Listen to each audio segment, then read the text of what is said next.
It's 5:30, November 25th. Please all stand for the Pledge of Allegiance.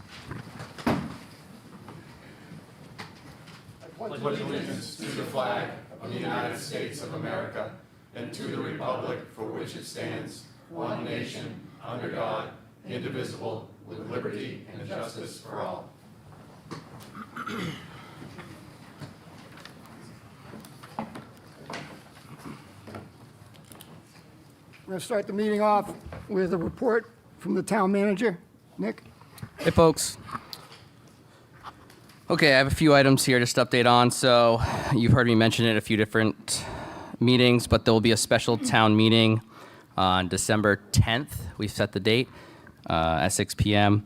The warrant for that will be signed once the town council has finished reviewing.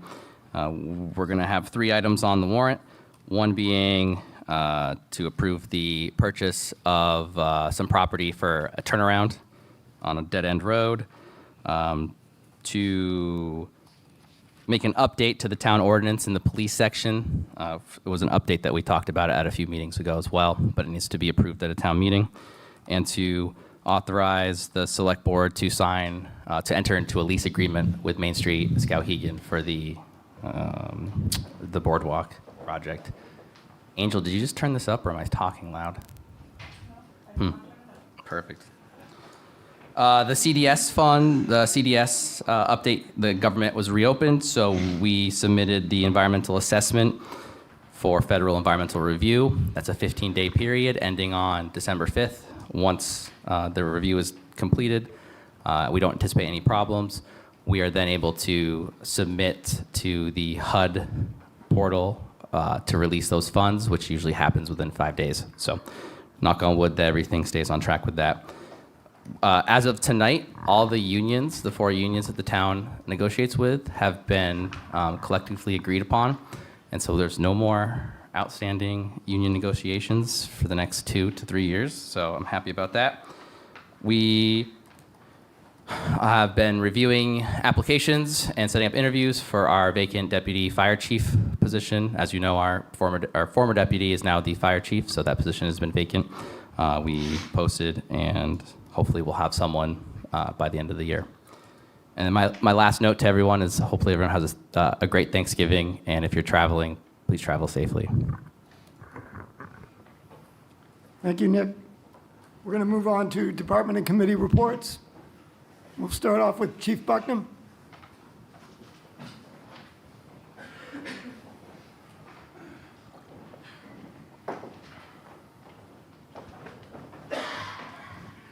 Good evening, everybody. Just a couple things real quick. As you guys may have seen, heard, Skowhegan Community Matters, even our Facebook page. Last couple of weeks, we've been plagued with some burglaries / robberies here in town. Most of all personnel committing these crimes are from out of town. They're not our local residents here. I am happy to say that we finally closed out our last case. That was Laney's over here that got broken into, and they posted the video and all that good stuff. We tracked that individual down to the town of Winslow, and arrest was made yesterday. So right now, if you're thinking about coming to Skowhegan to rip us off, think twice. We're 5 for 5 right now. So you're going to spend some time in jail, I promise you. So next is, I just want to bring up, first off, happy Thanksgiving to everybody, if I don't see you guys. And that I want to bring up the Scout-Whoville Parade. I know it's on the agenda tonight, but I help with that parade every single year. It's an amazing parade, and I just want to put out to the public that if you haven't attended this parade, you need to get out of your couch, get out of your favorite chair, and come down to Skowhegan. Get out onto the streets here. We have thousands of people on these streets, and dress warm, but you're going to be pressed up, set tight with other people, so you'll be plenty warm there. The Corps of Drifters come every year to this parade. They love this town, and they come up from all over the state to parade into this particular parade. We call it Drifters on Ice because it is so cold. I am a Corps Drifter, but I'll be nice and warm in my police car, leading that parade out while they freeze up. But if you haven't seen it, please come out, enjoy yourselves. There's a lot going on that night. There's a lot going on that whole weekend. And I don't mean to steal Christine's thunder, but I get excited with this event. So that's all I have. Thank you. Thank you, Chief. Chief Johnston.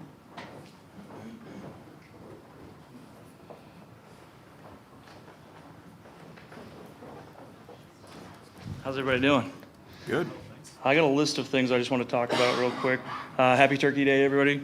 That's coming up Thursday. Outstanding. 2 days off. Giddy up. So last night we actually had a pretty devastating fire on the back road here in Skowhegan. And I just want to remind everybody, when you're having an issue in your house, if there's a fire in your house, don't attempt to put the fire out by yourself. Doing that, you're going to hamper things. The 911 calls don't get made in time. And then by the time we get there, we're already behind the 8 ball, depending on how far away we have to travel and get to the fire. So last night, unfortunately, this did not help matters for us at all. So it makes things difficult. Just to give you an idea of what we do, when we go to a fire, we show up with 3 firefighters on an engine, which is great. But those 3 firefighters have a lot to do. Incident command, doing a 360, running a pump, pulling hand lines, putting up ladders. That's just a real quick thing, and it takes, each one of those items can take 2, 3 to 5 minutes, depending on the structure, where we position the apparatus. Last night, the boys had a really tough stretch getting the hand line to where the house is, just because of the way vehicles are parked in the driveways and things like that. So that takes additional time to get there. Getting in there, trying to find where the fire is, all these things contribute to time. And as a homeowner, you're sitting out there thinking, oh my God, this is taking forever. Don't believe everything you see on Facebook. If you've seen the posts on Facebook, don't believe everything you see. But it takes an exuberant amount of time to get into a building. If you took from your car and you walked into your home with the groceries and things like that, it takes you a little bit longer just to get in with your groceries. Now put 200 pounds of gear on your back and a hose line, put water in it, tools, things like that. And now think about that person who wants to go back in and save their things, because everybody wants to save their own things, right? I want to, you want to. And now for me as a fire chief or as my captains, until I get there, they have to stop that person from going back inside. And this happens several times. So doing that, you're putting yourself at peril, you're putting us at peril, and you're making it so we can't do our job efficiently.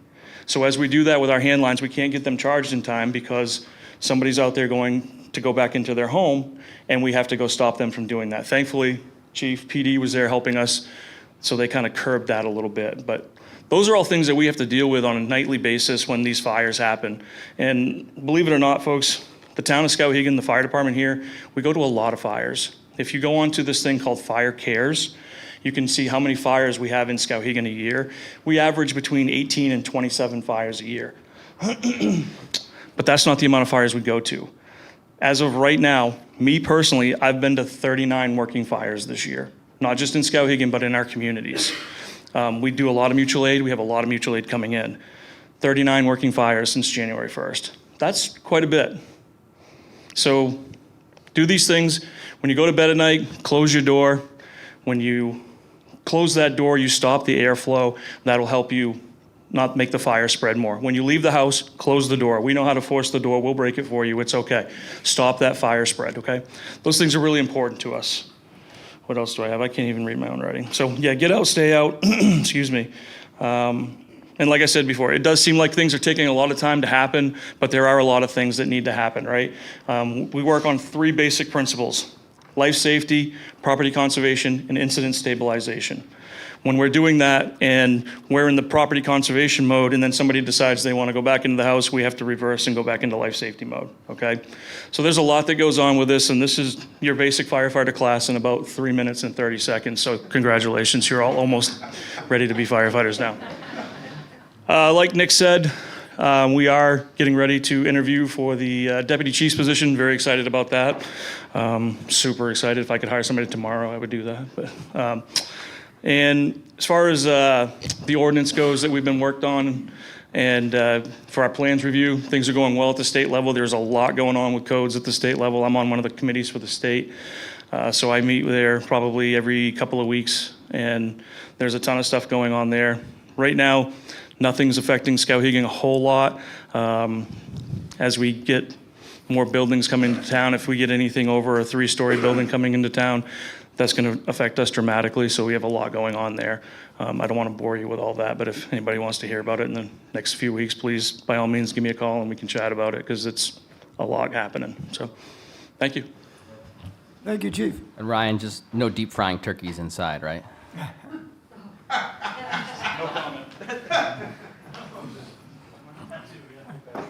Brian Bellevue? I'm all set, thank you. And Jason? Good, thank you. All right. I think that covers all of our department and committee reports. We're going to move on to conflict of interest disclosure. Kevin? I'm good. I have none. Amber? I have none. Ethan? I have none. I have none. Okay, great. Select board items. Amber? Just quickly wanted to say congratulations to both Main Street and Bloomfields that celebrated their 20th anniversaries a couple of weekends ago. They were great fun to be out celebrating with both of them. Great. Ethan? I'm all set, thank you. Kevin? Oh, just happy Thanksgiving all. Elijah? Happy Thanksgiving, and thanks to Main Street and all the department heads for all the preparation that we've got going on for all the festivities. It's going to be great. Thank you, Elijah. I wish everybody a happy Thanksgiving, and I would like to note, I went down to the Federated Church the other day. It's quite amazing setup they did there. I know there's other churches and community groups around that are pulling food together for people in need. It was quite amazing. They pulled together over 300 Thanksgiving meals. They had 40 volunteers, a number of businesses in town, Hannaford, Skowhegan Savings, Giffords, even the high school and the middle school, people helped out. And then we had Scowtown Taxi donated 242 turkeys. So it was great to see the whole community come together in that effort. So I just want to give a big thank you to everyone who did that. Okay. So we're going to move to items by the public. Whoever would like to speak, please step up to the mic. Chris? Guys, first off, happy Thanksgiving to everybody. Time with the family, very, very important. ATV trails closed for the season. No, there should be absolutely no ATVs on the roadways now, except for the parade. We plan on doing a float and doing some in the parade. So talked with Christine earlier about where we're gonna park and how we're gonna get affiliated into that and stuff, because all those ATVs and trailers and stuff, it takes a little bit more space. So you will see us one more time.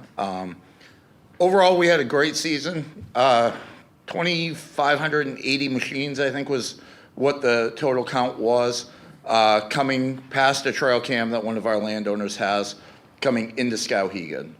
A lot of that is repeat, people coming multiple times or whatever, but nonetheless, that's 2,500 times that somebody rode past that camera on our trails. I'm not discouraged by the fact of the stuff going on in Norwich Walk, in having to close our trail. It just means that we need to find another way, and I'm actively working on that. So, that's part of what's going on. If anybody wants to join us for the ATV parade, by all means, reach out to the club. We've got extra seats. If any of you guys want to ride along with us, it's going to be a lot of fun. So, and just to Chief Johnson, wanted to give you a heads up that that family has a place to live. Literally just got them into it 15 minutes ago. So they said thank you for the skylight. They always wanted one in their living room. So kind of making some humor. They were a little irate last night, but good job by the fire department and everybody, and things are moving forward. We do have our last piece of the grant for the ATV club that is going to be submitted tomorrow. Out of the $30,000 that the state gave Skowhegan to use, we were able to use $29,888. So we are the only club in the state not to leave more than $1,000 sitting on the table. So that's pretty impressive for being a new club, and for not asking the taxpayers to contribute to our trails. We're trying to do this, and show the taxpayers what ATVs can bring to the town, and that for us is a huge piece. So look forward to dealing with you guys on more ATV stuff in the spring.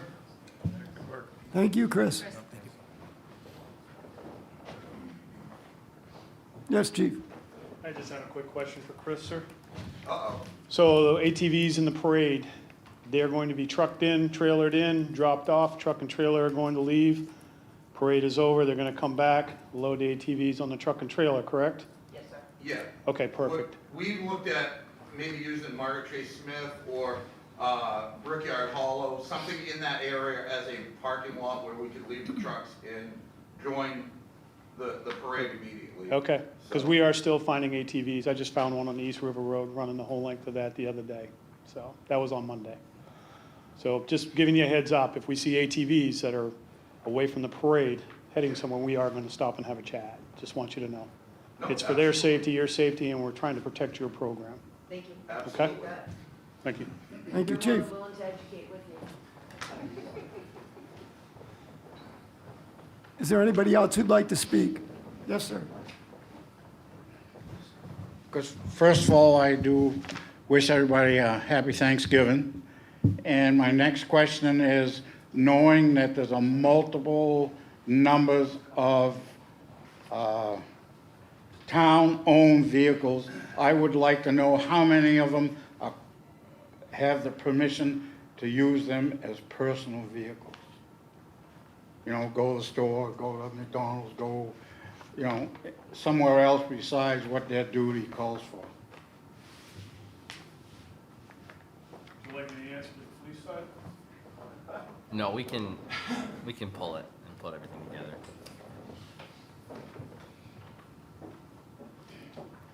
All right. Any other people that would like to speak? Okay, seeing none, we're going to move on to the consent agenda. And item 1 tonight is approved minutes from the Select Board meeting for November 14th, 2025. So moved. Second. I have a first from Amber and a second from Kevin.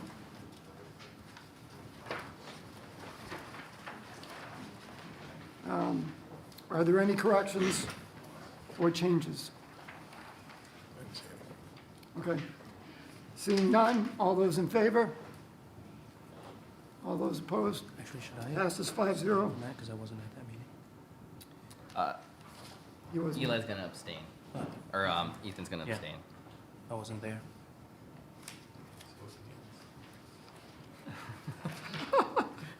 He's doing so well. That was your fault. You can blame me. Okay. Item 2, to approve the cemetery lot conveyance for Clinton Ellis, East Skowhegan Cemetery, Lot 205, graves 1 and 2. Make a motion to approve as written. First from Elijah, second from Amber.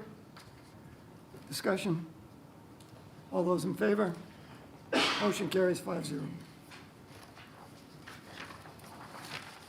As we move on to the regular agenda, we'll start with item 1, which is the discussion and decision to approve an application for parades and processions to allow Main Street, Skowhegan, to host Skowhooville 2025 parade and family activities.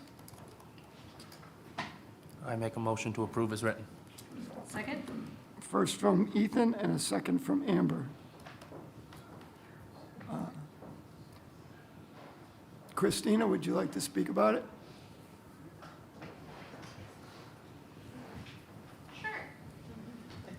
Go get him, Kristen. Hi. First of all, big shout out to the Highway Department and to Traverse Electric for putting out even more lights on the street today. Downtown and the whole town, frankly, looking pretty good right now. So anyway, yes, we are hosting Skowhooville starting on December 5th and running through the 6th. We actually got some Placer AI data through a tourism master plan we were doing this past summer, and we've had 6,000 people downtown for that parade before. So that was one of the data points that we found out. So a big deal for the community for sure. So thank you all for considering the application. And the parade does start at 6:30. I put 6 o'clock on the parades and processions just because we've got to kind of get ready and geared up. So, but 6:30 is the parade time. And just so people know, if you do not want to get caught in the parade for probably an hour, don't come into the Levitt Street to Water Street area, Madison Avenue. North Avenue. That's where we're going to be at. So we did have so many floats that last year we actually had the entire loop filled with floats. So we had to expand the loop a little bit to accommodate for more floats. So, and then family activities, 10 to 1 downtown. There's a Grinch scavenger hunt. We have all sorts of things happening in our building at 185 Water Street, free food, free fun activities, free crafts. And then a lot of the businesses in the downtown area are getting in on the fun too by hosting activities as well. So, and then we are hosting the Who Crawl, which is a fun little themed bar crawl on Saturday night as well, and wreath making. So lots of fun things happening, many of them, most of them free. So that is all. Thanks. Thank you. So the parade is really a great time. I hope everybody shows up. Any further discussion? Seeing none, all those in favor? Motion carries 5-0. Item 2, discussion and decision to authorize Gail Pilot, Town Clerk Treasurer, to expend an amount not to exceed $19,919.73 from the Cemetery Trust Fund for payment to Christ the King Parish in the amount of $18.28, and the balance to offset the sexton's salary. So moved as written. I have a first from Kevin, Second. second from Ethan. Okay, I'll speak on Gale. So this is something that happens every year. That $19,919 is interest from the Cemetery Trust Fund that offsets the sexton's salary. The 1828, I've asked her to look into it.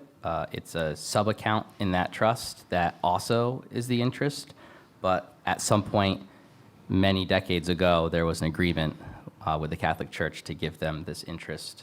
I don't know if they are the ones that put the money in the account to begin with for the sub-account. It's $18.28, but I've asked her when she gets back from vacation to look into it, so. Okay, thank you, Nick. Is there anybody else who would like to speak? Seeing none, all those in favor?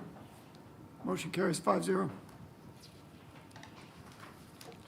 Discussion and decision to authorize Gail Pilot, Town Clerk Treasurer, to expend an amount not to exceed $12,000 from the John and Florence Higgins Educational Loan Fund for payment to the 2025 Higgins loan recipients. So moved as written. A second that. First from Amber, and a second from Kevin.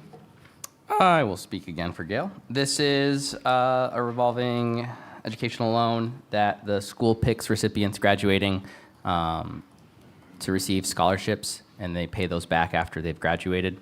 And the school's already picked their recipients, and so they've requested that we pull the money out, as we do every year. And it's two $6,000 loans. Yep. Any further discussion? Seeing none, all those in favor? Motion carries 5-0. Congratulations to those students. Yes. Item 4, discussion and decision requesting authorization for Nick Nadeau, Town Manager, to execute the codification services agreement with General Code LLC and approval to expend the project cost from the Capital Reserve Planning, Ordinance, Administration, and Enforcement designation. The total cost of this project is $15,247. Nick? Brian? Should make a motion to approve. Oh, Oh, you should my make bad. first. Motion. Approve is written. Make a motion to approve is written. Good job. Second that. Wow, I got a first from Ethan and a second from Kevin. Somebody paid attention in school. Sometimes. Thanks. My bad. Questions, concerns? I will just say that this is a project that we've been planning on for the last 3 budget cycles. It goes all the way back to fiscal year 2023. And it's been in the capital reserves narratives in the budget for the last 3 years. I'll Yeah, answer any it- questions you might have about it, about the It's, project. but- that 15K is the upfront cost, but if you notice, it's 1,200 yearly. Yeah. It's an incredible deal if you read through the packet of what we're getting for this, so.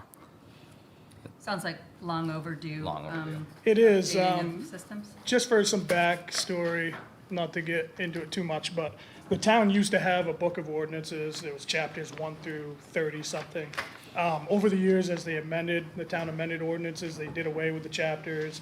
Formats changed, so now we've got formats that are all over the place. They just don't make sense, and it's confusing for our residents, developers, anyone who reads them really, except for, code office. Obviously, we're pretty well versed in them. We've got it sorted out, but this project will help bring it all to one format. It'll be a link on our website. Anybody can go to it, check it out.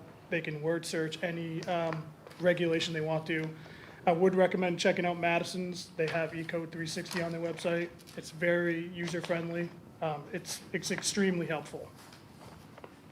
And the ongoing annual expense is something that you've been planning to budget for? Yeah, well, it's gonna be added to our operating budget moving forward, but the project is about half what we thought it was going to be and what we budgeted for, so we'll have to chat about what to do with those remaining reserve funds. We're not gonna need them, so.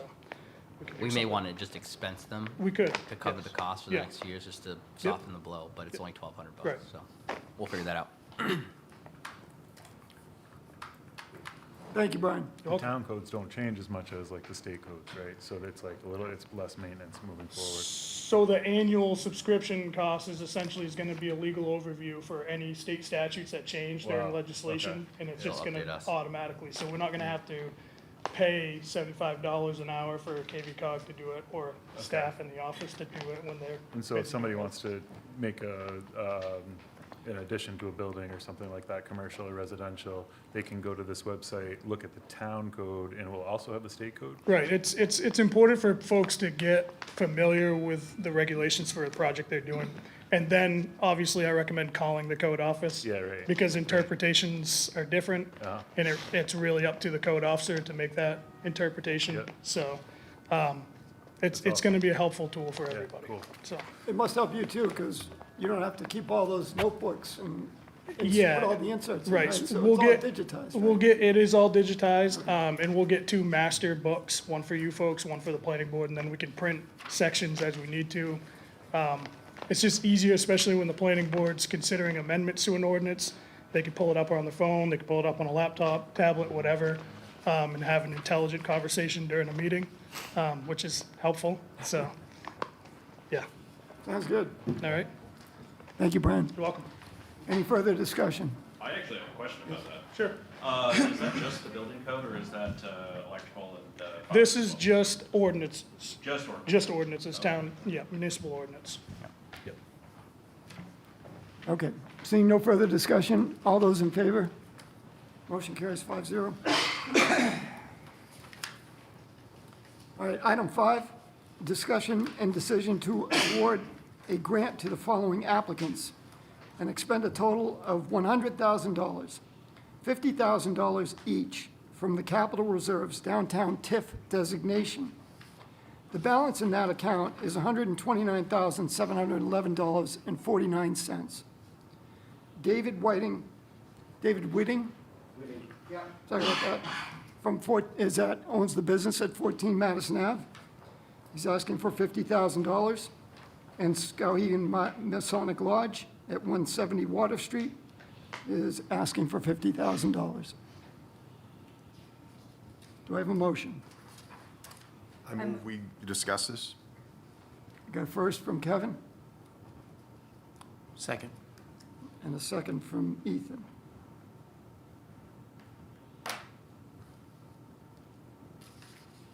So Brian told me that you guys have a presentation that you would like to bring forth. Yes, I have a presentation that I'd like to give today. That presentation will go over, it'll be a brief introduction of our organization, and then it will be a much longer discussion of the improvements we're trying to make to the building, clear scope, hopefully, about what those improvements are and how that's going to get us to occupancy inside the building for our own use and for commercial use. Very good. Would you like to start? I'll pass it off to Chris Clark.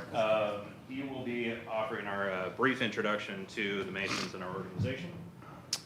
Good evening, everybody. Thank you for this opportunity to chat with you. We are the Masonic Lodge, Somerset number 34. We are one of the original Masonic lodges in the state of Maine. We have been in this community since the trees were just babies.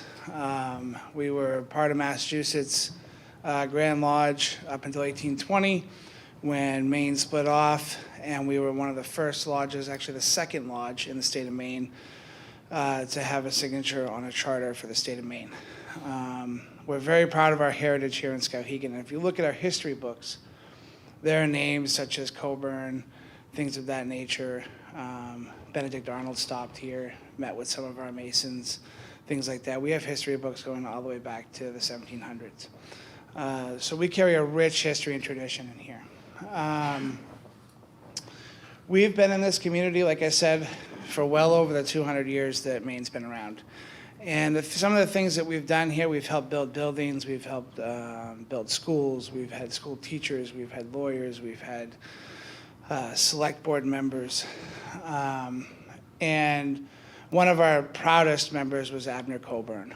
And we've recently reconnected with his family, and it's been really fun to see some of that history come forward and see what we can do. What is our community impact now? Our community impact now is huge. Whitney mentioned the Federated Church. We were able to give them a check for right around $1,400 in cash, and plus we did a food drive and raised about $300 in food. We helped pack their boxes. We helped give out the boxes. We work with Pastor Tanner quite a bit on a lot of his community projects. We're running a dinner this weekend at the Tewksbury Hall to raise money for his fuel fund to help with fuel assistance. As you can see in the photos here, that ramp right there, 6 different lodges came together, and a group called the Widow's Sons, which is a motorcycle club that raises money for different various charities. And we all came together and we got the lumber for that ramp for a little girl who was about 3 years old, and her mom could no longer get her in the house because she was getting too big. And the look on her face when we built that ramp, when she came home and saw that she could get in the house on her own. She went up and down that ramp about 30 times in the pouring rain as soon as she got home. The bottom picture is Bikes for Books. This year we donated 22 bikes to the Margaret Chase Smith School.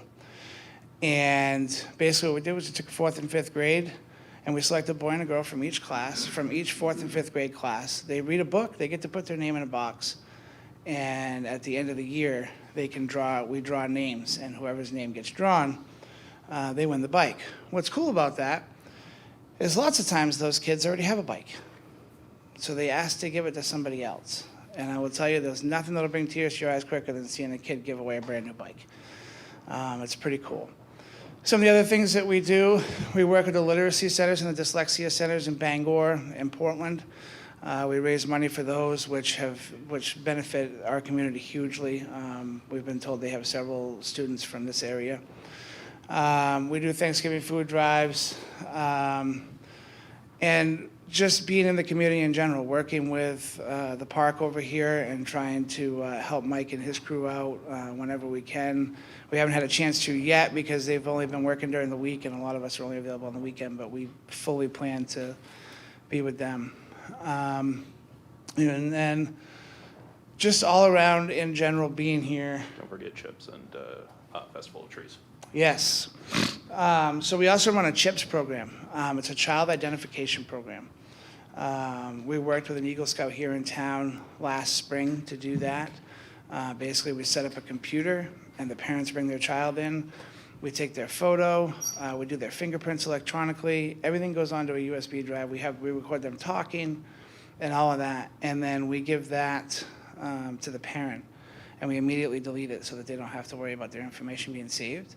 And we give that to the parent, so if something happens, they can give that to Chief Bucknam, and Chief Bucknam can use that information to track the child down. So we plan on running more of those programs throughout the year to get kids in the community. That way parents can also update it every year as well. And then we work with Dan Ring at the Ring Farm for Make-A-Wish. Beautiful program he does there. He donates all kinds of money to Make-A-Wish. He has sent tons of kids to Make-A-Wish, to different types of things. We help with a Festival of Trees that he does, which is actually this weekend over in Canaan. Quick plug there. But he does a great Festival of Trees over there with some there's one tree over there I've heard that's worth $15,000 this year. Other than that, just being in the community, having a community event center. I mean, picture this, your wedding venue gets canceled or something happens and your next call is, call the Masonic Hall because they have one of the largest spaces in town. It's been used as a commercial kitchen. It's been used as a party spot. It's been used, that building has been used for a lot of things. We want to continue our charitable giving and our charitable raising of funds. And in order to do that, we need to get this space going. So what I'm going to do is I'll hand it over to TJ. We do ask that you guys just kind of wait till the end to ask questions so we can fly through this. But I'll hand it over to TJ Olson, who's our treasurer and soon-to-be leader. Actually going to hand it to me. Oh, okay. I'm going to hand it to Chief Bucknam, who is also a brother and a very nice gentleman. Thanks. I just want to elaborate a little bit more on what Chris is talking about because he's kind of skirting and giving you some highlights of stuff. But the ramp that they built in Norwich Walk for the little girl, she had spina bifida. And we actually set her up through the shrine to the Shriners Hospital so she can work on getting free medical care until the day she turns 18 years old. So I just want to let you guys know that. These guys here belong to this lodge. I do not belong to this lodge. I do attend this lodge for many other purposes up here. But these guys attend this lodge, the one in Canaan, the one in Madison, the one in Norwich Walk. And all these Masons out there come here to this lodge here to attend different events that they put on here. Some of the other things that he was talking about with the CHIPS program, we just did that right up at the high school recently. Great turnout for that. Project graduations, stuff like that. When they go to all the lodges, I know Chris is part of my lodge. We do project graduation where we present money to keep kids off the drugs and the alcohol. So the commitment to the community here is immense. And I believe you guys have around 89 members over here? We do. We have So you have 89 members of this this Masonic Lodge across the street that are built and living in this community right now that are going above and beyond what they do on a daily basis between work and then taking the time to go there. So I just wanted to emphasize on some of the things he was talking about and give you a little bit bigger picture on it because he had a lot to say on that. So thank you. Thank you, Chief. Some of the other things that we do too, we let's say, for example, maybe your parents usually stack their own wood, but your dad, God forbid, falls down, breaks his hip, and can't stack the wood, and well, we're not going to let your mom do that. So, maybe you guys call us and we go over and stack the wood for them. Maybe we have an elderly couple who just can't clean their own gutters anymore.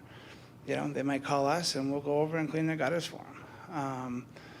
We will do anything the community that we can within our power to help the community. Obviously, we're limited to some things we can do. Obviously, we don't have a bunch of money, but if somebody needs help, we do whatever we can, and we come together as Masons statewide to do so. So I'm going to turn it over to TJ now and let him go through the project details. Perfect. Can you run my computer for me? It's right back there. Thank you. So now we'll move into the less heartwarming stuff and brass tacks specifically. So a little bit of an index here. We talked about who we are. Can you go back to index, please? Talked about who we are. We're going to go through project scoping. We're going to talk about the space a little bit, and then we'll go through the action items, and then a brief statement about our financials. So can you move us down to scoping? Okay. So for the scope today, I wanted to be very crystal clear about what the goal of this project is, and that is to get us fire and code compliant for the first floor of our building. We're not looking to do any cosmetic repairs. We're not trying to improve anything on the second or third floor of our building. We are only looking to have our dining room entryway and kitchen and rear egress suitable for occupancy, so we can run events of our own, and we can have commercial operations within the building. Could you go back really quick? Just wanted to clarify, yeah, what's not in scope, we're not doing any cosmetic repairs. We're not looking at any improvements to the building other than just getting code compliant and occupancy in the building. Can you go to the next one, please? So now we're going to move into introduction of the space. We're going to be talking about the different areas within the building and what we're trying to do with them. So our building is right across the street, and this is the entrance to the building. We have 3 sets of double doors that we're working with that serve as the entranceway to the building. Next slide.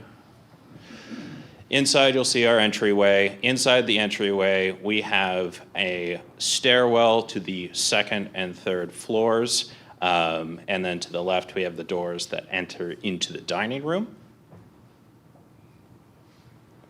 Then in our dining room, we have a 30 by 70 dining room, including a kitchen in the back.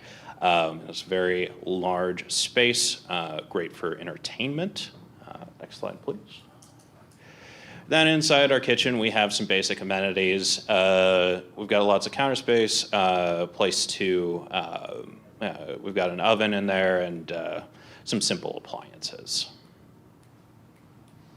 And then we have our rear exit that we have been working on.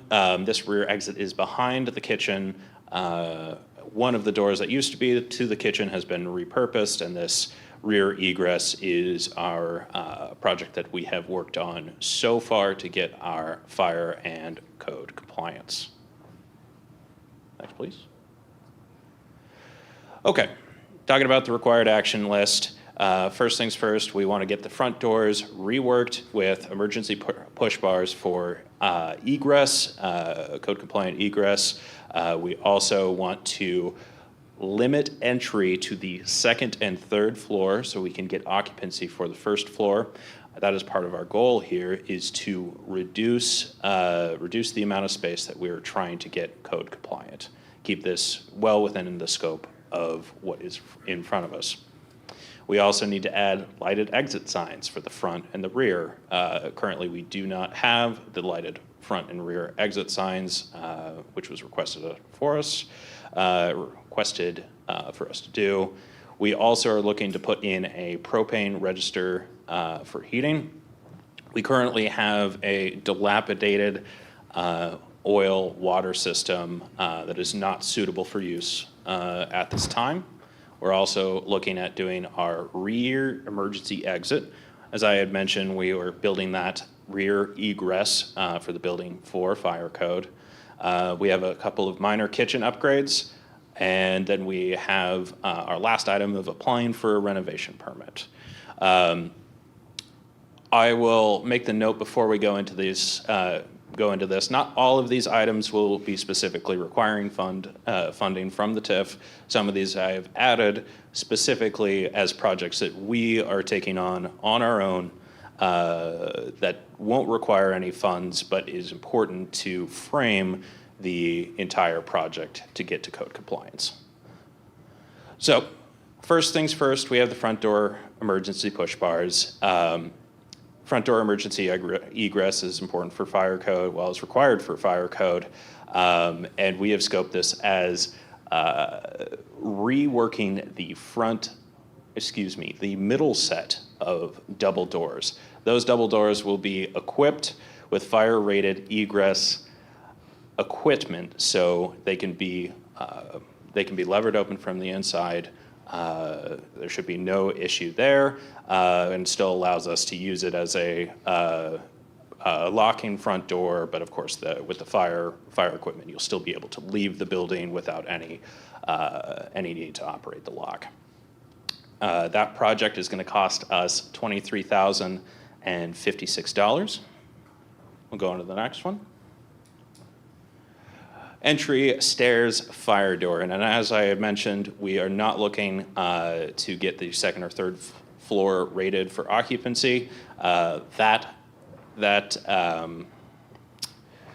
that area right there can be blocked off and can be, a fire door can be installed within that area. Once again, leaning to fire code compliance. We are not requesting money for that project. That's well within our ability to pay for and our ability to install ourselves. I don't think I have anything else there. This one's a simple one, lighted exit signs front and rear. We have the quote to install all of the lighted exit signs in the front and the rear to get fire code compliance from a licensed electrician. And then propane register heating. One of the things that I had mentioned earlier is that we have a dilapidated water, oil heating system within the building. Our idea, I shouldn't say our plan, is to install these propane registers, which are a simple and reliable way to heat our building throughout the year. These require no major infrastructure changes to the building, so that is the fastest and cheapest way to get us to year-round activities, year-round operation. Next. Rear emergency exit, there are a couple of things here. I don't have the best picture of it, but this is our rear emergency exit. There are a couple of items that have to go on. Obviously, you can still see the studs within. We have all of the material to finish up this wall. We'll be able to finish that up before we reapply for occupancy. The other item is that we have the rear door. That rear door swings inward, not outward. What we are capable of turning that door around, taking the framing out, putting it the other way so it can be an emergency egress that pushes outward, and we can get the equipment to do that. We're not requesting any funds there. So we have all of the things that we need to complete the rear exit.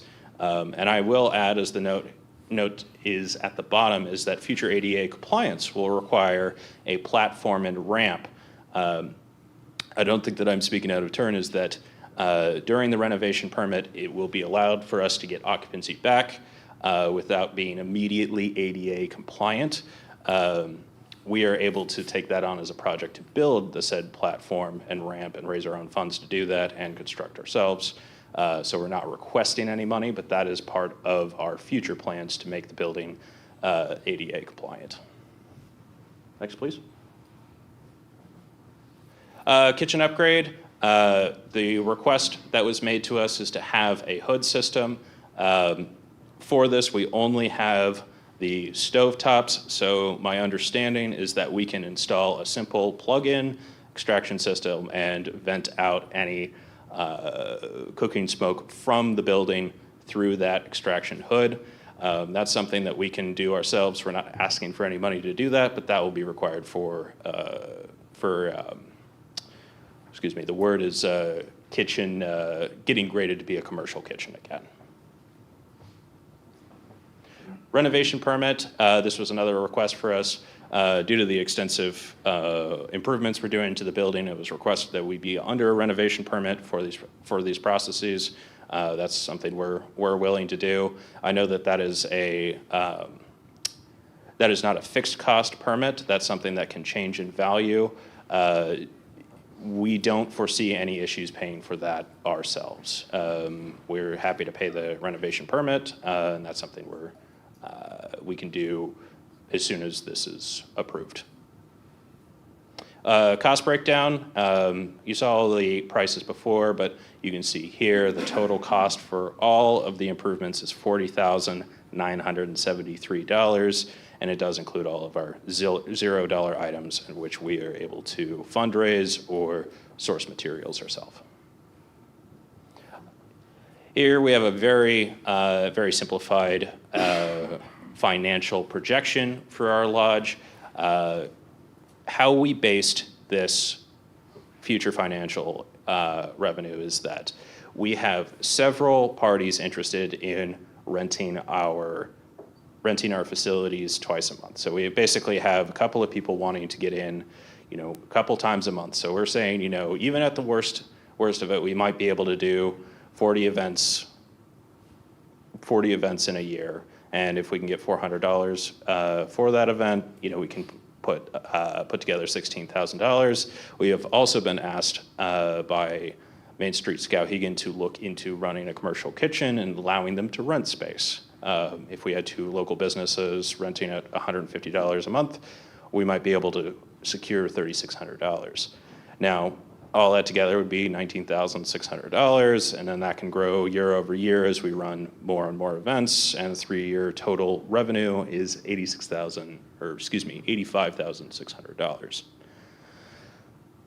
Conclusion, I just want to remind everybody that our goal here is just code compliance, fire and code compliance for the first floor, and getting our occupancy back for our own operations and for commercial operations within the building. I'll take any questions now if you would like. Have you, in some of your bids, for instance, the front doors, have you received several bids from different contractors? No, we went with Renewal by Anderson because they promised us a discounted rate, which was applied during that process, which was very competitive compared to other businesses, including all of the labor that would be required to do that project. As well as their lifetime guarantee on the labor and the product. Yep. So you did check with other vendors then to see what the price was? No, we did not. Oh, you did not? Okay. No. Yep. You mentioned it's such a beautiful building. Like, Thank you. I love old buildings like that. It's an incredible one here in the town of Scott. You talked about a little bit about the history going all the way back to what, 1700 or something like that, or prior. Yes, we were chartered in 1801 under the Grand Lodge of Massachusetts, and then in 1821, when Maine broke off from Massachusetts, we were rechartered under the Grand Lodge of Maine. We were the 34th lodge under the Massachusetts Maine Collective, and The date that it was built, is that? the building is either 1890 or early 1900s. I don't actually have the exact date of the build. It's interesting, you'll notice like a little curve on the side of the building, and the building that Main Street owns across the street has the same curve. Yep. It was really interesting to try to understand why they would build like a 100-foot building curve. I actually might have a small bit of an answer for that. My understanding is that there's a little bit of physics at play. The slight curvature to the wall means that the corners of the bricks will butt up more into the center of the bricks above them. Wow. So basically, there's more stress that can be applied to a little bit of a curved wall. Yeah, that's incredible. So anyway, it's more like Harry Potter. Yes. Well, The chief made it. My question is, have you guys looked at all into like the historical tax credits that might be available for that building? And is there an interest within the club, or if I'm saying that correctly, to maintain like the historical presence there, or kind of like the architecture, or as opposed to going over some of the things that are already there versus bringing that building back to its original form? Yeah, I'll add a very short note there is that, yes, the goal there is to maintain as a historical building. The biggest thing is keeping the aesthetics the same and not meaningfully changing the appearance of the building. So one of the big ones is like you can't change anything, in terms of like you can't put new, you can't change basically like the structure, like where different fixtures are. It's supposed to maintain the same appearance, with the exception, of course, maintaining fire code compliance, because that's something they can't get around. Yeah, my understanding is it might change actually if you look into the historical tax credits that like maybe they want to keep. I mean, I live in a building now that they kept like the walls and the floor the same and the ceiling changed, or walls and ceiling the same and the floors could change. Yes. Or whatever. But you then have a new set of codes, I think, to look into. Yes. But that might be something over time that saves you, 40 or 50% on the building costs. And really talk to somebody who knows a little bit more than I do about it. But I would love to see that building be preserved or brought back to its natural state, because it is like one of the finer buildings in the town. Definitely, and we've been approached about that from other organizations, basically saying that we'll help you with that process. I can't say that we've made any meaningful progress towards that, but we've definitely thrown the idea around. There are historical grants out there. I've called around, talked with the state. A lot of them are for facade, and I won't say fortunately, but unfortunately for us, the facade itself, the brick and the roof and things like that are in fairly good shape. The building itself is in really great shape. The cosmetics of the inside and some of the stuff for code is really where we're at, which is why we came for the TIF grant right now. Because if we can get that as a working structure downstairs, then we're more apt to get approved for a grant. Because if we go for the whole building, they like to call us a religious organization. But if the downstairs is open as a community center, as a place where the community can come and get a low rate space for themselves for birthday parties and weddings and things of that nature, then we're no longer a religious organization. And that's what the state told me, was this step first, and then we could get some more grants to do some other stuff. Did you get a second bid for the propane work? No, we did not. Nobody, I did call around, nobody was available to come and give us a bid for that at this time, and it would be March or April before they'd even be able to help us.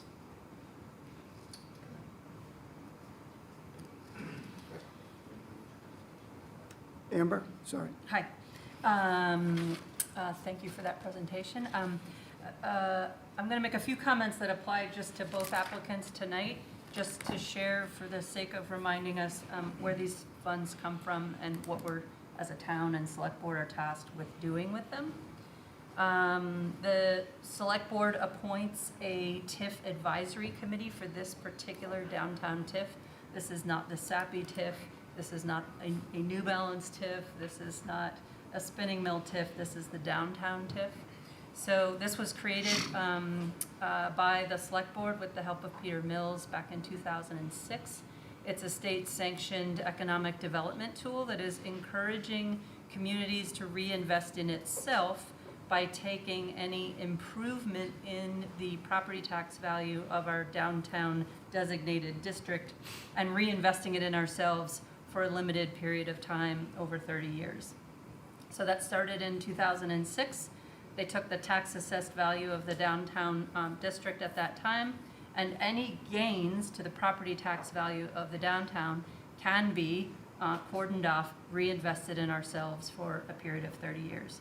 And that application that the town put in 2006 allowed us to do a certain set of things with those monies, and we are limited to doing those things.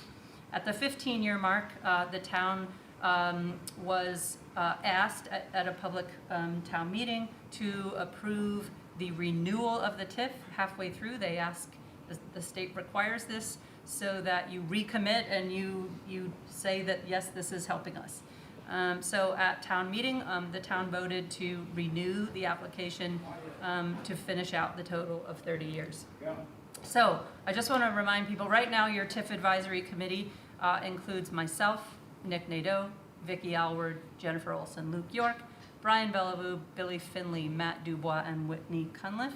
We met on November 5th to look at these two applications. We go through a rubric that holds us to our application with the state, which has been approved. So I'm just going to run quickly through what we must do with these monies. We must encourage new employment opportunities. We must broaden the town's tax base. We must work on the betterment of the health, welfare, and safety of our inhabitants. We then have to have one of these things met. Not all of them, but we have to, your project has to fit into one of these. The purchase, demolition, alteration, remodeling, repair, or reconstruction of existing buildings. Advertising or marketing costs to contribute to economic development, the Chamber of Commerce, Main Street, Skowhegan, and there's a listed set of approved marketing costs that could be used for these monies. Upgrading or building new infrastructure or maintaining broadband capacity. the cost of maintaining, creating, updating public parking, green spaces, sidewalks, crosswalks, lighting, drainage, and sewer. Development of the riverfront project. Contributing, upgrading, or replacing existing art and cultural infrastructure to include but not limited to, and in the application, specific things were named: the Opera House, the History House, Skowhegan Library, the Grange Hall, the Coburn House, the radio station in the district. We can construct new recreational buildings. We can give money to energy efficiency improvements. We can give money to skills development and training. We can give money to small business incubation. We can give money to matching CDBG funds.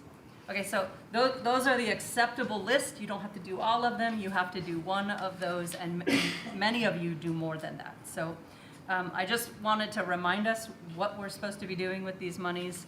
The idea is to leverage these TIF funds to encourage for-profit businesses and nonprofit organizations to invest in our town, so that by the end of 30 years, our property tax values reflect the investment that we've made. So I can share, as we get ready to make these decisions, that the TIF advisory committee, that is not tasked with making the decision, but rather to advance a majority vote to the select board for consideration, voted majority in favor of granting these funds to both applicants tonight. So I hope that's helpful. I will also mention that we do a lot, or started to do a lot with Main Street Skowhegan. I've been working with their new economic community projects person, Riley. And I'm going to be helping her with the parade next week. And we're really looking forward to the River Walk project, because we feel like we offer a space that could really be utilized by folks that are coming down for that, especially like when they have the Main Greens and them do I forget what it's called, Ms. Lamke, the conference you guys have. The Needing Conference. Thank you, the Needing Conference. Our space could be vital to that until Main Street Skowhegan gets their space off the ground. So those types of things, we're really looking to be very, very active in the community. So this project clearly fits, this is why I went through the rubrics, clearly fits a number of these hits. And I guess the one other thing I'll say about this pot of funds is that we're not sitting on one big pot of funds. The pot refills every 6 months when there's a tax capture. And so this TIF advisory committee has been meeting quarterly as there are applications to review, and as the pot refills. The goal is not to hang on to these funds and let them accrue and accrue and accrue. They must be expended within that 30-year period, or we lose them. I would just like to ask any other questions for us on our presentation here. Yeah, I guess I appreciate what you guys are trying to do, and you clearly offer a lot to the community. I think my biggest concern here is, well, first of all, I see that you're asking for $50,000, but you've shown the total cost to be about $41,000. Yes, I believe that the misnomer or the miscalculation in here is that our initial application was much higher when we did not understand that the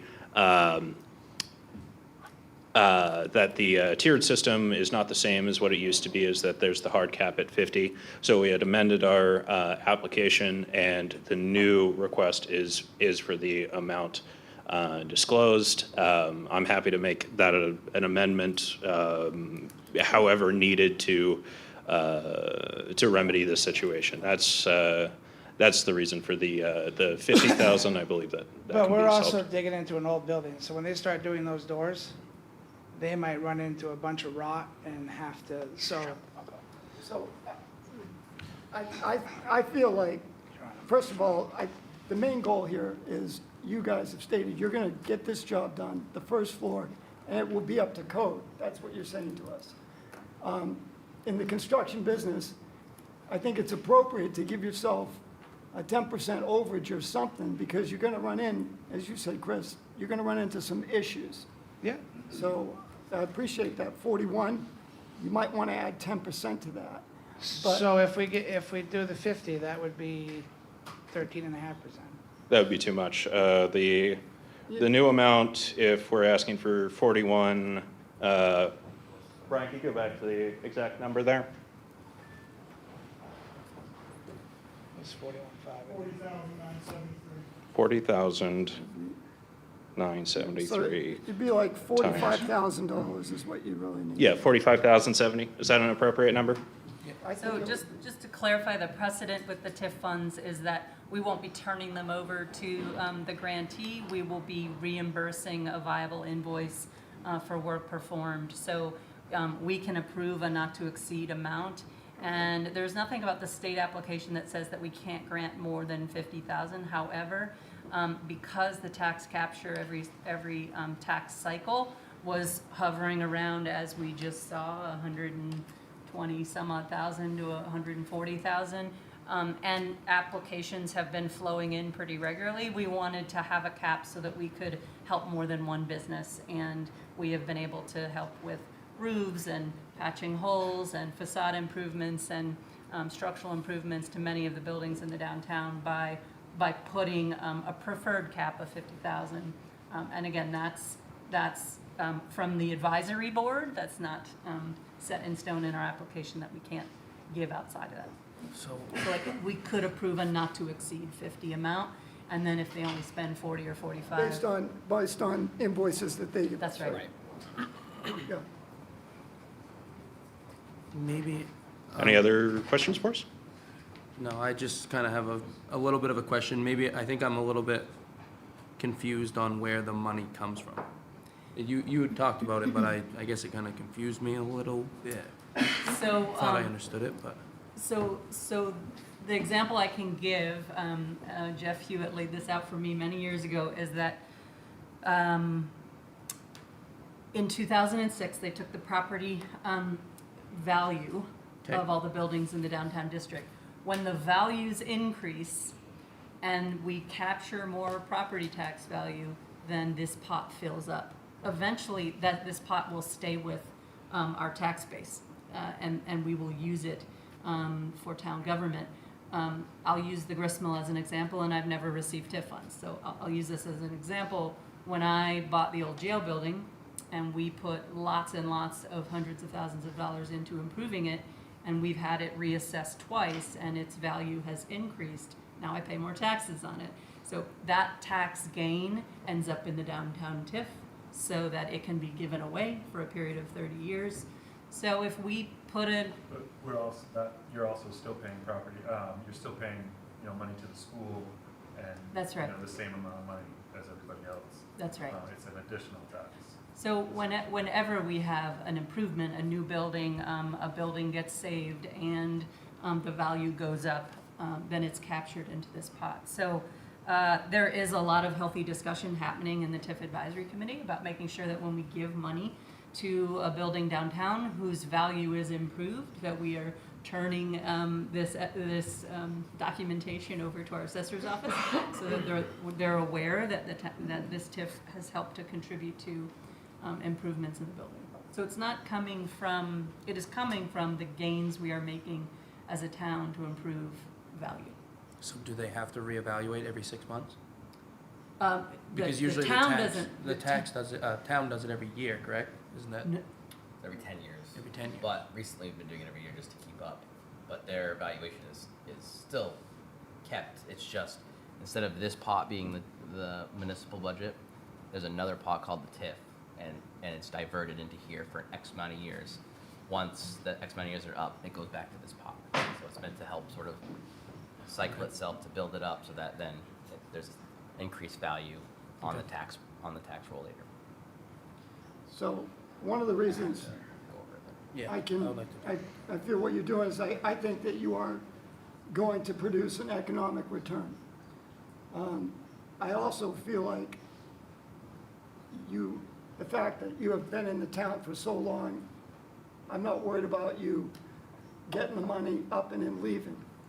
And I also believe that getting that building together and being able to open it up for the public, that is a broad community economic driver as opposed to a targeted single thing. So I appreciate the angle that you're going at, and Thank you, Whitney. Yeah, it's definitely part of our plan is both our volunteer activities and our commercial activities in the community. That's something that money is going to basically come to us, and then we're just going to put it right back into volunteering opportunities, or we'll just continue improving our building as needed. Thank you. One last question. In our agenda tonight, Brian, you said that the conditions were met. Are the conditions that the advisory committee asked for were the furnishing of bids and also report from code enforcement that these investments will in fact result in code compliance to be able to access the first floor? All but the letter from code, because we can't put ourselves in a position where we're saying they're gonna meet code. We don't know until we go do our inspections. So if that's something you still want, it's kind of a risk. They can't do that till the money is spent. Right. Yeah, okay. But everything else I sent to the committee, you all had that and hopefully reviewed it, and found it satisfactory. I don't know. I didn't get a response. Great. I'd like to make a motion that we approve an amount not to exceed $50,000 towards this Masonic Hall TIF application. So we had a motion on the table already, right, to discuss. We want to close that motion out and then do this new motion? So you guys should just vote all in favor, 5-0 to discuss. And then you should make the motion to what you just said. I move we close discussion on the Masonic Hall application. A second. Okay. I move that we approve an amount not to exceed $50,000 toward the Masonic Hall downtown TIF application. A second that. Okay. Any more discussion? All those in favor? Motion carries 5-0. Thank you very much. Congrats.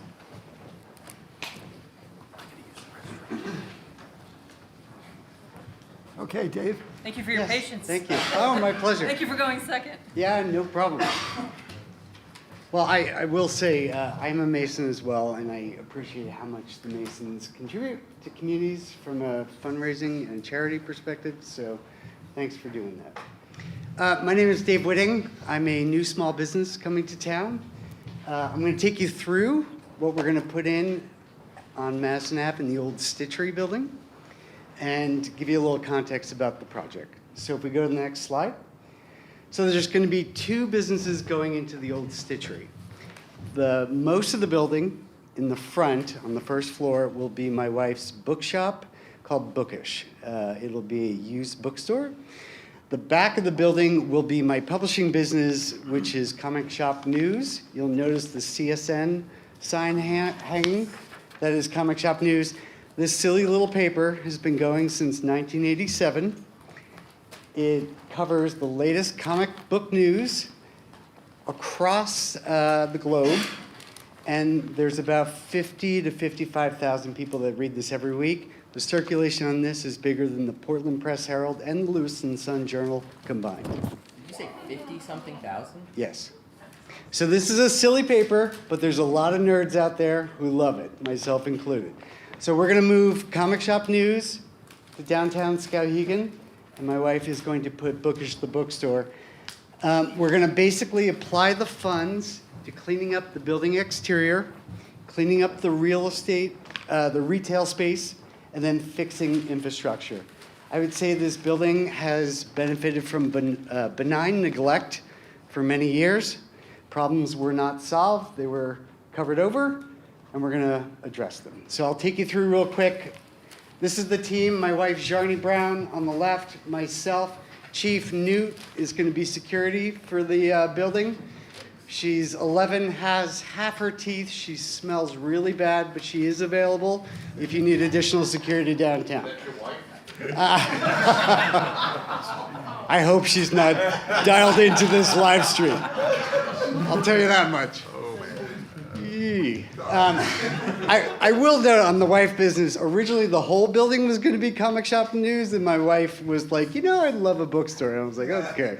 What do the exact location of this building? It's the Stitchery. It's 14 Madison Ave next to the tax accounting in Griffiths. With the mural of It the used to boat. be, it has the mural. It used to be like a seamstress shop. Oh, okay, yes. Yep.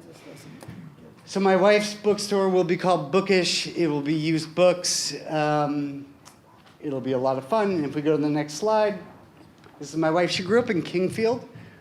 Her entire family lives in Kingfield. She most recently was a public school librarian. When we sold our house and the kids moved off to college and we became empty nesters, she left that job and now is going to be working on Bookish. If we go to the next slide, Comic Shop News, as I mentioned, is a weekly print paper for comic book enthusiasts. I have some copies if anyone wants to take a look at it. It's been going since 1987. I bought it from the founders a few years ago. I had built a software company, grew it with some partners, sold that company, and I really like comic books. So I bought this silly little thing. If we go to the next one. Where are you printing out? Where does the actual physical paper get printed? Yep, so comic shops order through distributors. The printing is done in Canada. The Canadian printer ships it to the distributors, and then it goes around the world. The reason why I use a printer in Canada is because it's the largest printer of comic books, like all the Marvel comics and DC comics are printed at this printer. And so they already have trucks going to the distributors that I need. And so the shipping's a lot cheaper than if I were to ship it myself. So that's why. This is me. I started my career making Saturday morning cartoons. I then moved into software because that makes a lot of sense. I built a software company with 3 partners. We grew to about 300 people. We sold it a few years ago. I'm still helping out with that agency through 2026. And now I'm trying to figure out how to grow Comic Shop News. So if we go to the next slide. This is a little outdated because our boiler is now on the fritz. So the total cost that we're going to put into this building is more like $76,000. We are prepared to do the entire project up front. We are asking for $50,000 in TIF funds to help us make really good decisions on the building. Right? Do we replace the windows up front, which were installed in the 70s, or do we paint the junky old frame itself? Like, it's those decision points that, we're sort of hitting right now. Broadly, it's going to be put into exterior improvements, infrastructure repairs, and retail space renovation. If we go to the next slide, well, that's the timeline. But if we go to the next slide, we think this will be good for Skowhegan in that it's a fresh business.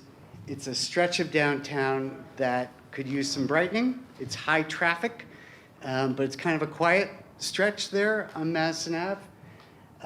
And there will be some job opportunities that come with this immediately, whether it's part of the retail staff of Bookish or doing some social media work for Comic Shop News.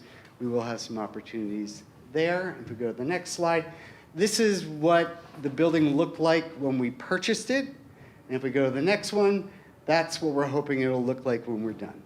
And if you go to the next slide, that's what the building looks like today. I guess I lost him. And if you go to the next one, that's what we hope it looks like when it's done. So we're at this point where we're making decisions.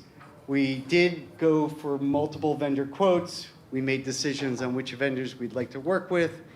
We started, if you go on Instagram, CSM Press, you'll see that we're starting to talk about our big move to Skowhegan.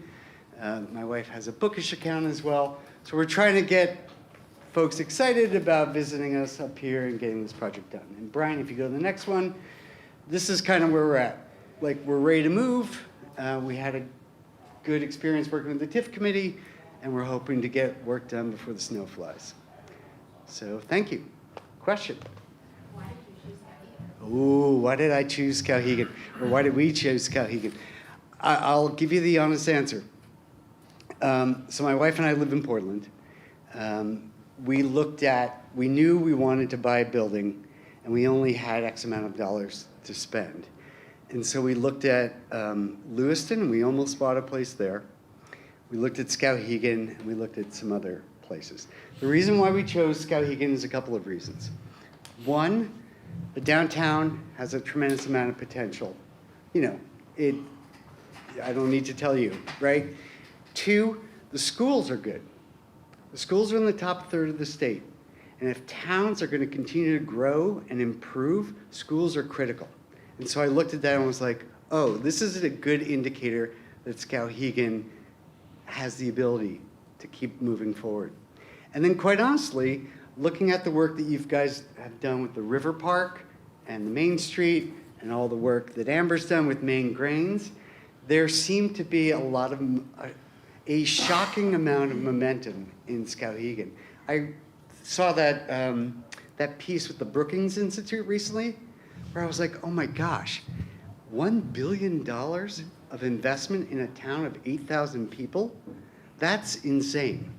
Now, I realize a lot of that's New Balance and the mill, but that was a level of investment and enthusiasm in Skowhegan that really impressed me. I would say the last thing is personal. My wife's from Kingfield. It's about 40 minutes away, but her entire family lives there, right? They were super excited. Her mom, her sister, her aunt, they were all super excited to come and work the bookstore with my wife, and so I think proximity to family also played a big part. That's the answer.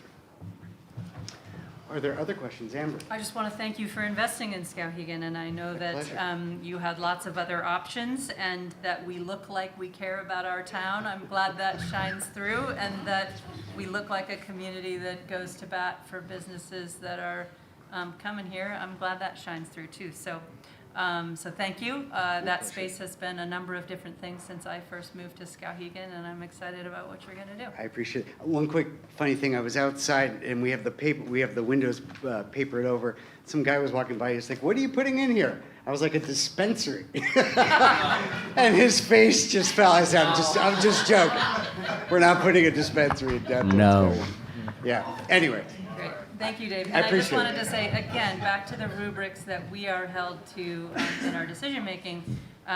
This is a project, again, that broadens the tax base, encourages new employment, betters the health and welfare of society through literacy and books.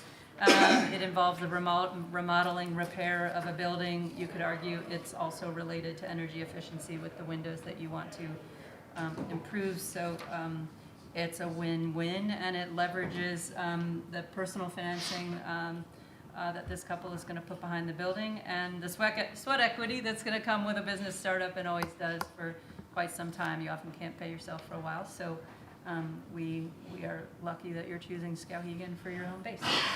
Christina?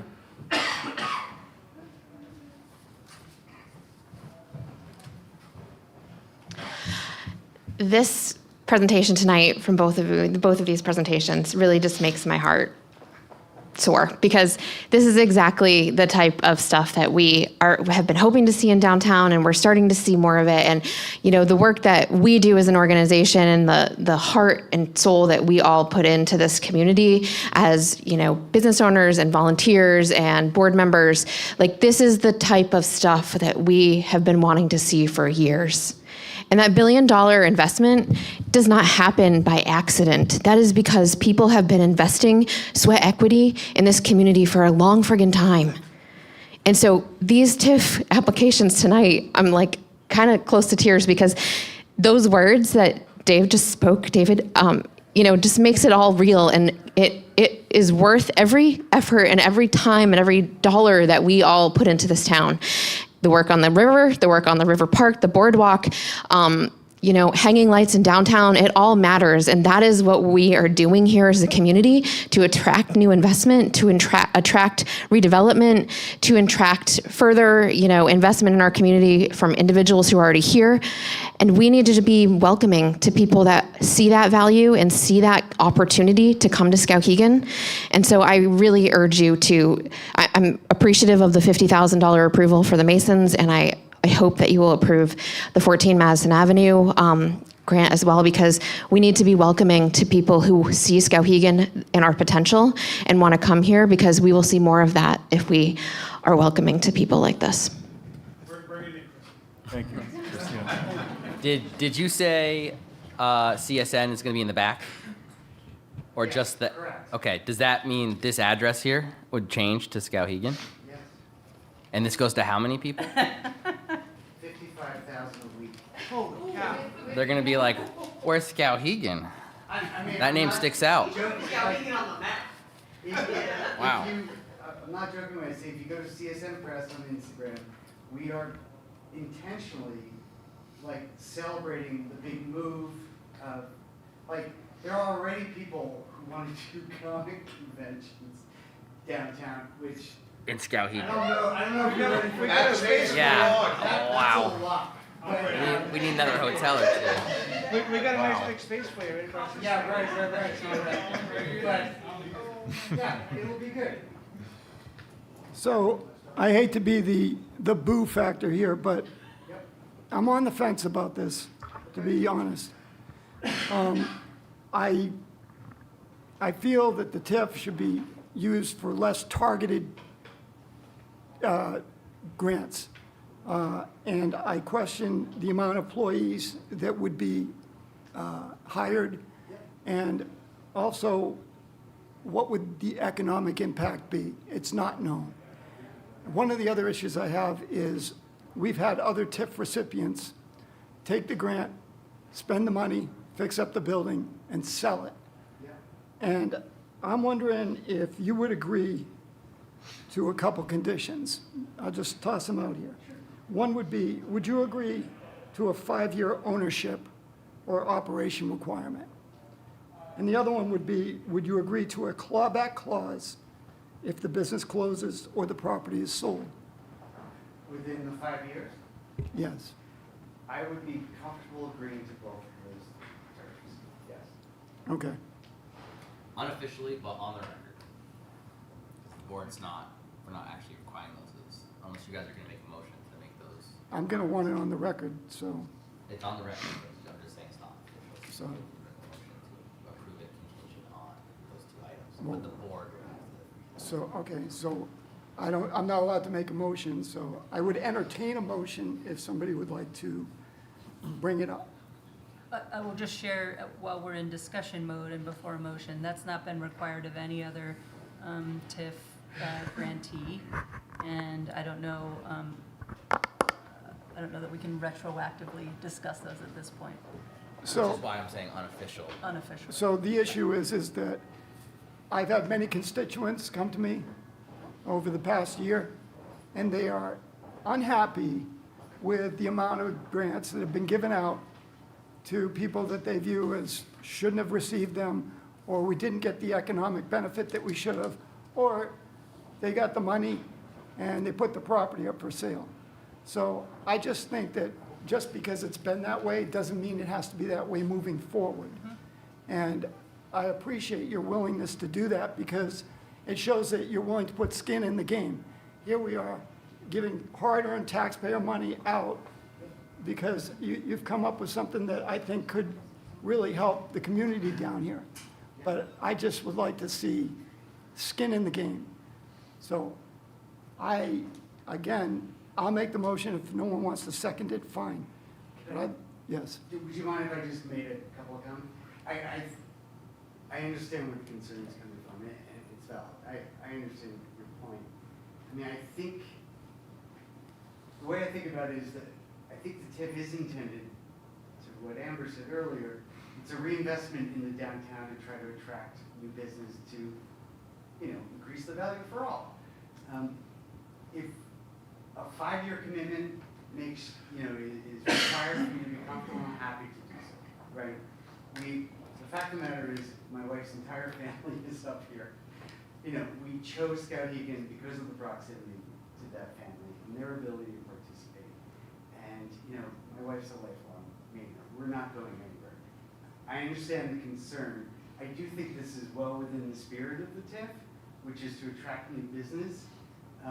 You're right, in terms of will we have 2 or 3 part-time roles, one full-time role?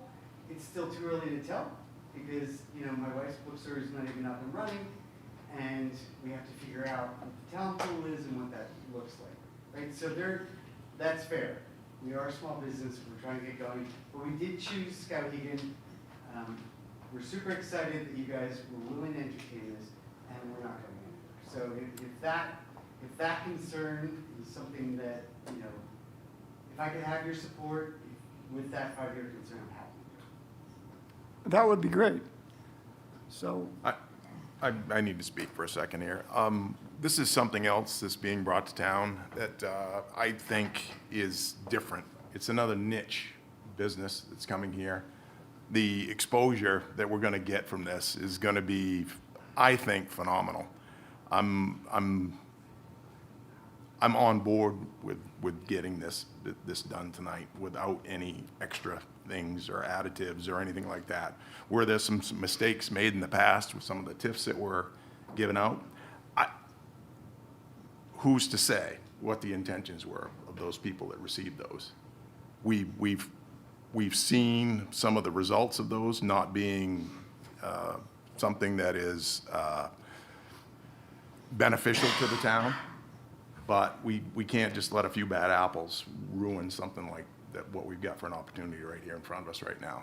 I'm thinking that we need to get this done tonight and not let it linger on. yes, Can Amber. I just add that the other way, you know, whether you, I understand, Whitney, your concern about personal benefit if TIF funds go into a project, a building is sold. The other way to look at it is if the building is sold at a higher value, then that does bring the assessment comps up in the community, and we do benefit from that. You know, I can also see not wanting to see personal benefit within a short period of time. I'm trying to think of the projects that you're thinking of that got sold. The only one I can think of is the hole that got patched in the spinning mill roof to prevent further degradation, and then that building got sold to High Tide. At a point where, you know, we've discussed on the TIF committee, it's not a bad thing if TIF funds are used for planning, construction, alterations, and then an owner says, whoa, I'm in over my head, and I don't think I can be the one to see this through. We've still made a good investment in the town infrastructure that brings the property values up, even if it's a future owner to carry it on. So I can see both sides here, to Kevin's point. Yes, Elijah. Yeah, so thanks for coming to Skowhegan too, and choosing Skowhegan. It's an interesting project that you have going. I was at one of those conventions in Boston one time. Yeah. And it was crazy. So that would be interesting to see in a town like this. But yeah, so I'm just excited for your progress. I was going to second your point, Amber, that like the investment in the actual building itself is an investment in our town. So regardless of regardless of the owner and their benefit, I don't know if I'll live here forever. Maybe, I hope so. But it's cool to watch the development of the building. So that's why I was interested in the historical aspects of that building.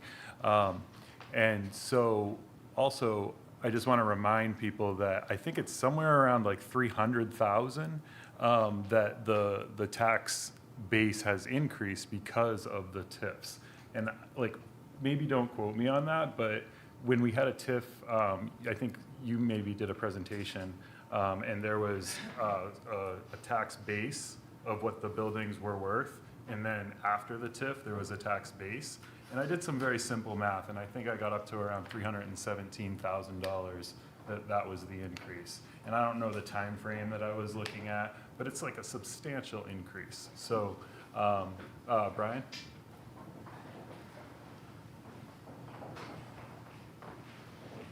I'll bring the statistics or the data to the next meeting, but it's far more than that. Oh, Yeah. It's millions. It's millions. I was It's happy millions. with 300 Let's to put it in perspective, the town since 2006 to date has increased in valuation of $500 million. $500 million in less than 20 years. The downtown TIF district just Brian pledged in our last meeting that he's gonna do pull some impact numbers together, because $500 million of investment for our small investments that we've made through the downtown TIF pales in comparison. So we will want to bring more of that information to Yeah. you. Okay, in the spirit of academics, I apologize for my. I just wanted to make sure. But I will also state that for the last 2 years, the downtown TIF district has been understated. So hopefully, this time next year, this year we should have seen $125,000 from the downtown TIF district alone. which is 40,000. This year, we've received about 40 to 50,000 less than what we should have.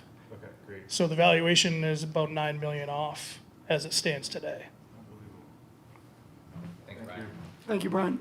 I think one of my concerns also is every time we get into the TIFs, when it gets TIFed out, that money no longer goes into the general fund. So as it increases in value, it goes into the TIF. And the TIF is continued to use in the TIF district. So as we see all these businesses coming in and growing, and we say, wow, this is great, but when we look at our tax revenues for the general fund, they're stagnant. And that's the issue that we're running into now. We have stagnant tax revenues in the general fund, and we have hugely increasing expenses. So the only way around this is to raise taxes or borrow money. So that's why I think that the TIF is very important. I think it needs to be done right. I appreciate everybody's comments tonight as well regarding this situation, and I appreciate your presentation. So the end of the TIF designated period will be 2036. When all that added value Comes back. So it's like making an investment in a savings account or So it's- or high yield savings. But it's not, it doesn't help the town here and now. 2036, There is the economic impact. Can I But just- that's we can have that conversation on. Can I just say one more thing to that? When this TIF sunsets in 2036, that also means that that sheltered value is no longer sheltered. So the state valuation is going to increase dramatically, which means your local school tax goes up, county tax goes up. That's how it's all calculated. So that's something I want to bring figures to you folks for, to show whether the TIF district has actually been beneficial. You know, how much, the value that's been sheltered, has it actually stabilized taxation? We don't know that. I don't know that standing here without doing the side-by-side comparison. But once that valuation is no longer sheltered, you're gonna see increases elsewhere, so. yeah, thank you, Brian. That brings up another issue.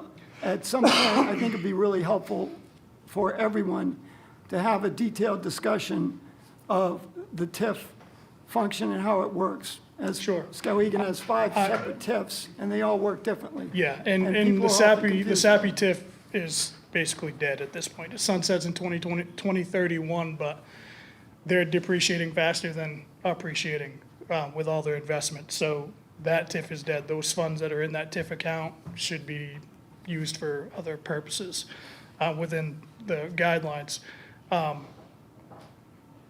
Yeah. It'll be interesting in my mind to look at because there's a tremendous amount of research across the country around how TIFs have impacted local communities. Yeah. And all of these questions that we're asking, we can make comparisons. I can't predict how it's gonna end up here, but it would be really interesting to look at the range of impacts that it's had on other Yeah. communities. And also, then have that discussion. Yeah, and I don't want to hijack any more than I already have, but I have somebody from the state and with KV-COG that are willing to come in and give a presentation to you folks at a separate meeting if you would like. So Yeah, I we can think set that separately up. you and I could put together some data. Yeah. We'll need some time, obviously, to do that side-by-side comparison, but we could bring them in, and I think we should do just sort of a public informational hearing upstairs Yep. on our TIFs. Yep. So Can I ask a question? that's separately. Yep. Nick, if conditions were in place, as Whitney suggests, that's a legal agreement. That's like- Yeah, no, I don't recommend, to be clear, I don't recommend, I don't think I we think want Whitney to calls spend me money on the off-roading. legalities of a legal. no. But I was just saying, it's recorded, Angel's recorded this, it's in the minutes, the conversation, Whitney's comments, his rebuttal, it's gonna be in the Can I minutes. write it on your hand? I'd like to make a motion that we approve an amount not to exceed $50,000 to CSN Press from the downtown TIF for renovations and alterations. I'll second that. Okay, you got a first from Amber, a second from Ethan. All right. All those in favor? All those opposed? Motion carries 4-1. Congratulations. Yeah. Exciting. All right, we're going to move on to item 6. Discussion and decision to authorize Nick Nadeau, town manager, to execute and record a discharge of mortgage on behalf of the inhabitants of the town of Skowhegan. The town holds a mortgage from Robert M. Graff and Jennifer L. Graff dated December 2, 2025, and recorded in Somerset County Registry of Deeds. The obligation secured by this mortgage has been fully satisfied, and the borrowers have requested the town issue a formal discharge to clear the title. Make a motion. I make a motion to approve as written. Second? First from Ethan and a second from Elijah. Discussion. Nick, you probably want to talk about this. I don't, it's pretty standard. Okay. They've satisfied the conditions, we're just releasing it. Okay. We're not holding it against them. Any further discussion? All those in favor? Motion carries 5-0. Item 7, discussion and decision to authorize Nick Nadeau, Town Manager, to warn public hearings on behalf of the Select Board in accordance with state guidelines for posting and notifications of such hearings. Do I have a motion? Move we discuss and have a decision as written. Okay. I'll second that. First from Kevin, second from Ethan. This is I looked back, I couldn't find in our history that you've authorized town staff and town manager to post for public hearings. So I'm not positive we've been doing some public hearings correctly, but this corrects it.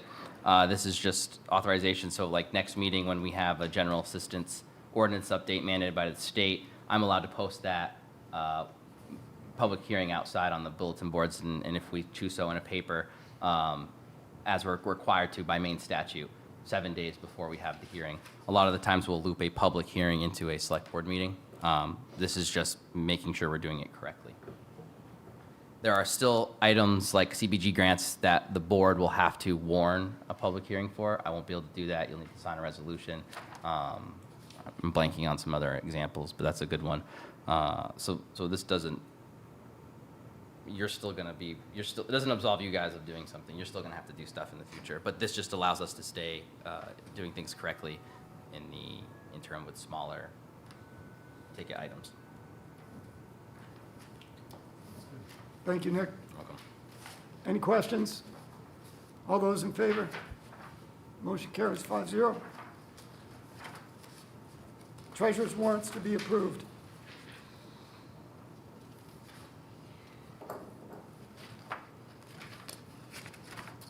Any questions? One. I move we approve the treasurer's warrants as presented. And I'll second that. Okay. First by Amber, second by Ethan. I just Discussion. have one question, comment. It looks like the appropriations that were approved at Town Hall for people who petitioned the town go out after this first tax period. I wasn't sure of the timing of that. Social services? Yeah. Typically in December. In December. Yeah, we don't want to put the town in a position where we're having to take a tax anticipation note. So social services are a little bit lower on the list as far as Okay. what we're giving out, considering those are free monies. But from what I understand, we've done it in December here, so you should see those coming up shortly. Okay. Great. Any other questions? All those in favor? Motion carries 5-0. We're on to unfinished business. Nick? I put notes next to them so we wouldn't keep talking about the same things. The transfer station workshop is going to be, I believe, the week after we set that special town meeting, I think the 17th, but it's going to be in the middle of the day, maybe the 18th. I'll let you folks know. It's up to when Cindy has availability to come in and do that presentation. And again, we're in the process of creating a timeline in 2026 for our budget. So those are things that I see on the unfinished business that I have to talk about. Do you have anything? Yeah. Great, well, and then just coming out of tonight, we will add to unfinished business that we want to have just a TIF educational workshop. Yep, let's add that. And can we also add, not that there's anything else to update at this time, but the charging station Electric car, is yep. outstanding, and I had asked and was curious if, so it's getting vandalized. Does insurance cover that? It sounds like ChargePoint has a price tag for fixing that. We have an outstanding renewal that we need to come back to discussing. Did town insurance cover vandalization of the bathrooms? What is the precedent for how the town manages vandalism? So do you want vandalism as an option? You're talking about, you want to put the electric car charging station on unfinished business? Yes. And then are you also asking about us to look into vandalism? I suspect there's multiple issues there. One is the renewal and the economics of, does it make sense to spend, again, designated TIF funds that were approved to be spent on the charging station on its renewal? If it doesn't break even, is there precedent that the town spends money on other modes of transportation? That's the conversation we last had, and then we're not doing anything about the vandalism, probably because we haven't finalized the decision on the renewal. So it's a mess, it's mangled, it keeps getting baseball batted It's or signed. whatever. Were they making it worse? Oh, it's progressively gotten We worse. could sign the contract and then say, oh, it happened the next day. I'm curious if there are If I conditions. may, it's one of those I'm an things off-roader. where it's likely to be a safety issue, and we're probably gonna have to ask them to remove it unless we make a decision swiftly on this. Unfortunately, I don't feel that you have all the information you need to do that at this point. I will just say that to break even on that unit, you're gonna have to charge almost 3 times as much. That's what And we were previously charging. Other area chargers are nowhere near that figure, so it's, I paid $50 today to charge my truck for 25 minutes. And, you know, I got maybe like 47%. But I had to go to Waterville to do that. So, you know, I mean, I could have gone up here, but I was, you know, That in would have been Waterville. Yeah, 2+ and the hours. thing is about that charger specifically is I would pay far more money to charge my vehicle quickly there than I would to set up on a drip charger for 2 hours. So I really want to understand the conditions of the charging. As more and more people are going to be buying electric vehicles in the future, I'd like to understand the conditions around a renewal in terms of like what would it take to get an Evco or a Rivian or something that is going to actually charge your vehicle. And I've never used that one, but my understanding is there was a 2-hour limit, and it's also, you know, the amount of voltage or amps, I think both, that circulate to your vehicle is not really enough to make a difference in 2 hours. And So I'm the- not going to that The one. reason why this needs to end up on future discussion is we've got to pull this all back together. We didn't have all this information the night that we set about trying to make this decision. I can't tell from Brian's data whether what my experience has been on that charger is true for everyone. It's free for the first 2 hours, and then you're okay. charged. And Oh, they- interesting. And it was set up that way to disincentivize you from parking on So it. mine all day. today was a $50 flat fee. The other is just that, I jumped in and you know, then- the town made a decision based on the cost of rental to go with a slow charger rather than a fast charger because it was cheaper. And Okay. so that is going to attract a different type of charger. And I would also like the chance to discuss that we, you know, these are public infrastructure needs of a community in the same way that bike lanes and sidewalks are. Right. And we don't look to make money on bike lanes and sidewalks. So we have TIF funds to invest in ourselves and infrastructure, and we need to come back to this conversation. So, I do have one question, because it is inoperable right now, and we leased it. Do we have to give it back yeah, they should have in taken it working, by now, in yeah. working condition? it works. Okay, so I could wink and say, It works. we got it this way, and give it back to them, and we're fine. They're gonna come take it, yeah. So They've we don't not- need to I'm gonna They've say made- this publicly, one side works, and now it won't tomorrow, because someone heard me say that. so No, they're but it's going on- after it, but it works. It's not legible on the screen. It's all been smashed in with something. That's how we got it. That's how we got it. I can't believe you tried it with it not being able to read it. It works. I know how it works. So we move on. Thanks, Brian. The upcoming public hearings, thank you, Brian. we have a general assistance ordinance update for December 9th. We have a police ordinance update, a special town meeting, and that's, we haven't decided We yet. did decide, December 10th, December 10th. at 6 PM, a special town meeting. Everybody be there. Okay, any other business? All right, I would entertain a motion for adjournment. I make a motion to adjourn the select board meeting. I would second that. All right. Meeting's done. One. Oh, thanks.